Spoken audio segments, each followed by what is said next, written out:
when the Soviet Union fell in the early 1990s, Ukraine was left with the world's third largest stockpile of tactical nuclear weapons and strategic nuclear weapons on the planet.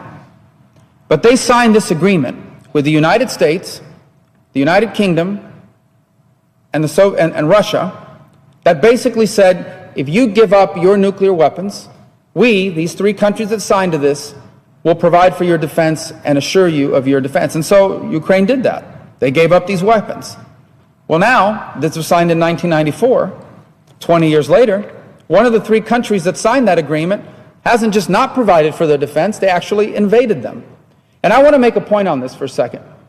Think about if you're one of these other countries around the world right now that feels threatened by your neighbors.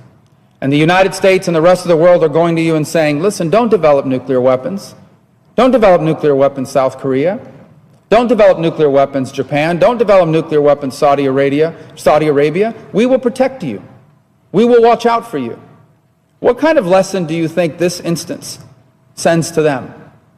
I think the message this is sending to many nations around the world is perhaps we can no longer count on the security promises made by the free world.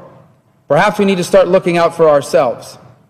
And that's why the Ukrainian situation is so much more important than simply what's happening in Europe. This has implications around the world.